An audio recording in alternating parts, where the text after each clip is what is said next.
사랑하는 성도 여러분, 지난밤도 편히 주무셨습니까? 8월 9일 토요일 아침입니다. 오늘도 하나님의 말씀 붙들고 승리하는 복된 하루가 되기를 주님의 이름으로 축원드립니다. 오늘은 우리가 에스겔서 37장에서 39장을 읽고 또 묵상하는 날이지 않습니까? 그래서 우리 37장에서 39장의 말씀을 우리가 함께 짧게 나누고 또 은혜를 함께 나눴으면 좋겠습니다.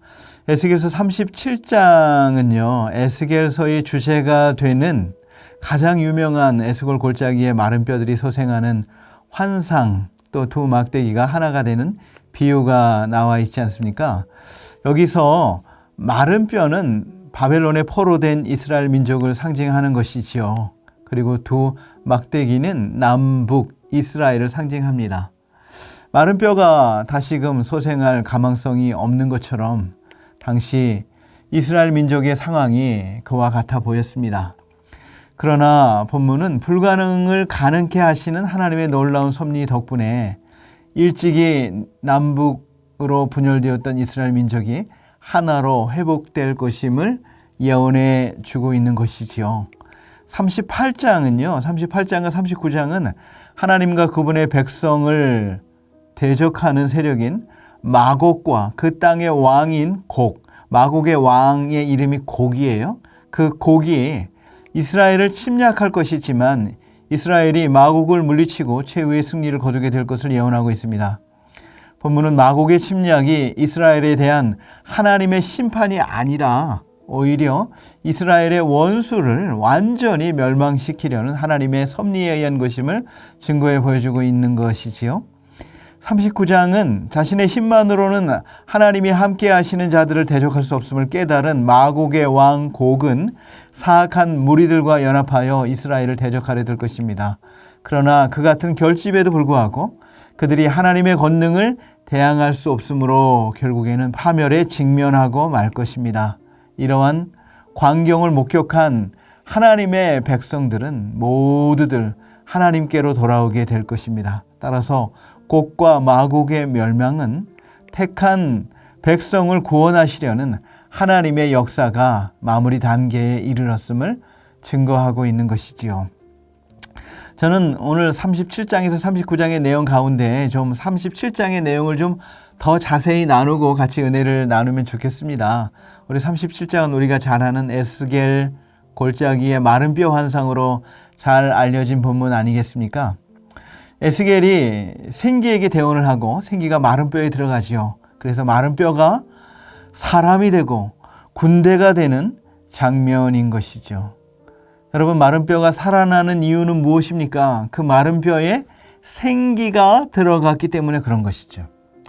그럼 여러분, 생기가 뭡니까? 영어 성경에는 영어로는 breath, 숨, 호흡이라고 이렇게 적어 놨는데 하나님의 숨이 우리 속에 들어와서 우리가 살게 되었다는 말인 것이죠.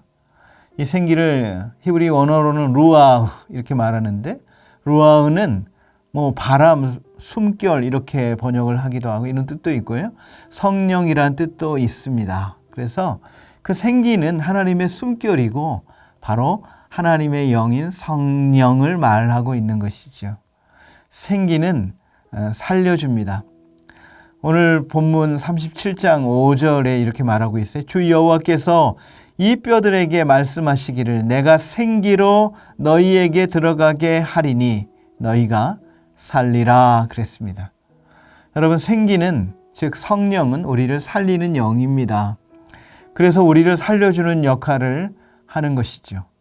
본문에서도 죽어버린 마른 뼈들에게 생기가 들어갔을 때 그 생명이 없는 뼈들이 다시 살아나고 회복되고 또 군대가 되는 역사가 일어나게 되는 것이죠. 사실 생기는 태초부터 존재했습니다. 우리 창세기 2장 7절에도 나와 있지 않습니까? 같이 한번 읽어볼까요? 여호와 하나님이 흙으로 사람을 지으시고 생기를 그 코에 불어 넣으시니 사람이 생명이 된지라 그랬어요. 하나님께서 흙으로 사람을 빚으셔서 그 흙덩어리, 생명이 없는 그 흙덩어리가 사람이 된 것은 뭐예요? 하나님께서 그 코에 생기를 불어 넣어 주셨기 때문입니다. 성령의 역사로 사람이 생명을 얻게 된 것이죠. 여러분, 성령은 그러므로 살리는 영입니다. 사랑하는 성도 여러분, 죽은 가정, 또 죽은 영혼이 살아나는 길은 마른 뼈에 공급된 생기인 성령이 임재하는 것입니다. 성령이 우리에게 임하시면 우리도 회복되고 살아날 수가 있습니다. 내 삶이 정말 죽어 마른 뼈와 같고 죽음의 골짜기와 같을지라도 성령이 임하시면 살아납니다. 성령이 임하시면 생기를 되찾고 활력을 얻습니다. 그러므로 우리는 성령님 늘 저와 저희 가정에 임재해 주십시오. 또 우리 안에 이미 성령이 있지 않습니까? 그러니까 성령님 제 안에 충만하게 하여 주십시오. 우리가 이렇게 기도해야 할 것입니다. 우리 사랑방과 교회에 성령님 충만히 임재해 주십시오. 그래서 우리에게 생기와 생명과 활력을 주십시오. 이렇게 소망하면서 기도해야 될 것입니다.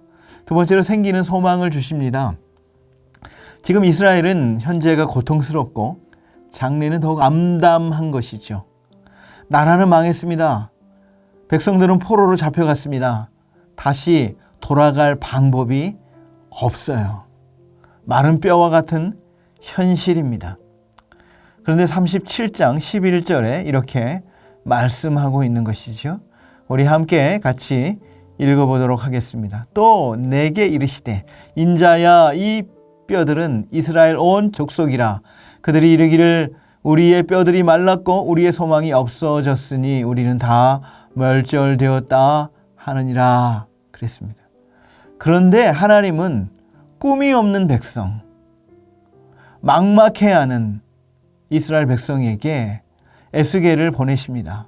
그리고 에스겔에게 소망에 대한 환상을 주시고 있는 것이지요.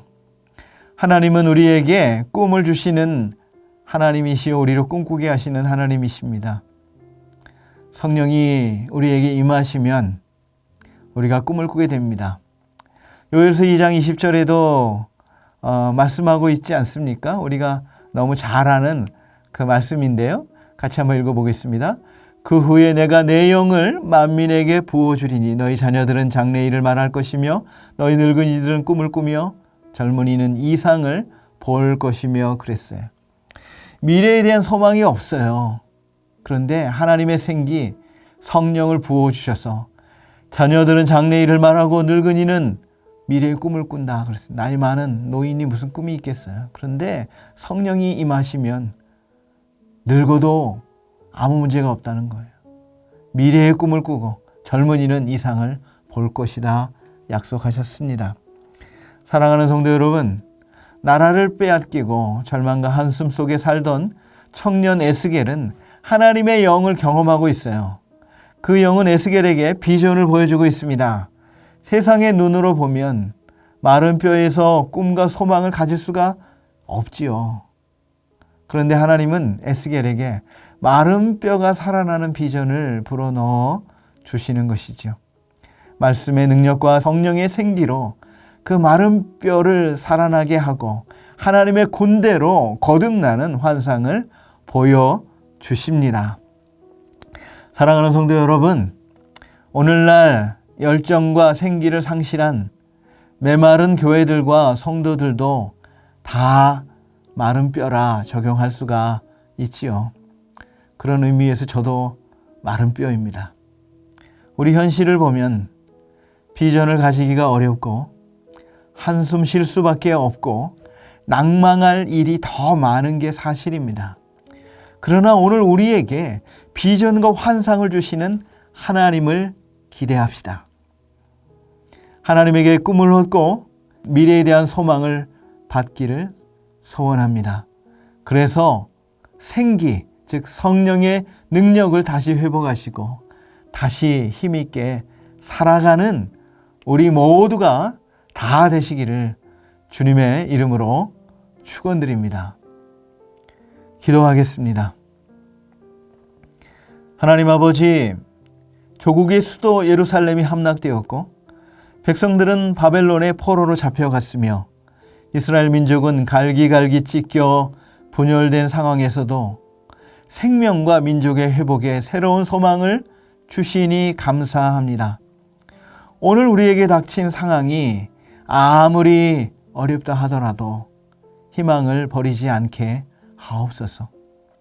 마른 뼈들을 하나님의 생기로 일으키시고 살려내신 주님, 우리의 영혼이 마른 뼈와 같사오니 우리에게 생기를 허락하시고 새 힘과 새 생명을 허락하여 주시옵소서.